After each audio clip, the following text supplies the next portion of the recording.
Hello friends, welcome to my YouTube channel Sangam science classes. आज हम आनुवांशिकता के चैप्टर के बारे में पढ़ेंगे।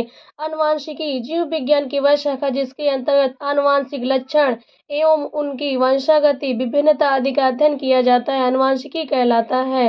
अर्थात आनुवांशिक लक्षण जो ऐसे लक्षण जो पीढ़ी दर पीढ़ी अर्थात माता पिता से अपने संतानों में जाते हैं, उन्हें हम आनुवांशिक लक्षण कहते हैं। जैसे त्वचा का रंग, आंखों का रंग। आनुवांशिकता या वंशागति आनुवांशिक लक्षणों का एक पीढ़ी से दूसरी पीढ़ी में स्थानांतरित होने की जो प्रक्रिया होती है, उसे वंशागति या आनुवांशिकता के नाम से जानते हैं। अर्थात ऐसे लक्षण जो पीढ़ी दर पीढ़ी स्थानांतरित होते हैं, स्थानांतरित होने की प्रक्रिया को हम आनुवांशिकता या वंशागति के नाम से जानते हैं। सर ग्रेगर जॉन मेंडल को आनुवांशिकी का जनक कहा जाता है, फादर ऑफ जेनेटिक्स। इन्होंने सर्वप्रथम आनुवांशिकी के नियमों का प्रतिपादन किया, आनुवांशिकता को प्रतिपादित किया और इसकी परिभाषा बताई। विभिन्नता।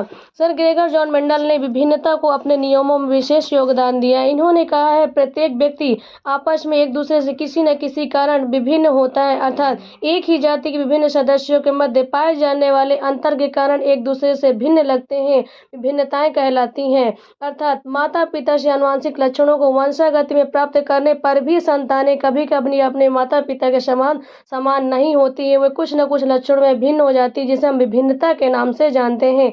विभिन्नताएं दो प्रकार की होती हैं, एक कायिक विभिन्नता जिसे हम सोमैटिक वेरिएशन के नाम से जानते हैं, और एक जननिक विभिन्नता होती है जिसे जर्मिनल वेरिएशन के नाम से जानते हैं। कायिक विभिन्नता अर्थात काया या शरीर, जो शारीरिक विभिन्नता जिसे हम देख पा रहे हैं, किसी व्यक्ति की बाह्य अभिव्यक्ति होती है, उसे हम कायिक विभिन्नता के नाम से जानते हैं। इस प्रकार की विभिन्नता का प्रभाव कायिक या शारीरिक कोशिकाओं पर पड़ता है, अर्थात ये विभिन्नता वंशागत नहीं होती है। प्रकाश, ताप, जल, वायु आदि वातावरणीय कारकों के कारण उत्पन्न विभिन्नताएं होती हैं। जननिक विभिन्नता। इस प्रकार की विभिन्नता का प्रभाव जनन कोशिकाओं पर पड़ता है, अर्थात ये आनुवांशिक विभिन्नता कहलाती हैं, जो एक पीढ़ी से दूसरी पीढ़ी में जाती है। जैसे हीमोफीलिया, वर्णांधता, रुधिर वर्ग, ये एक पीढ़ी से दूसरी पीढ़ी में जाने वाली विभिन्नताएं हैं।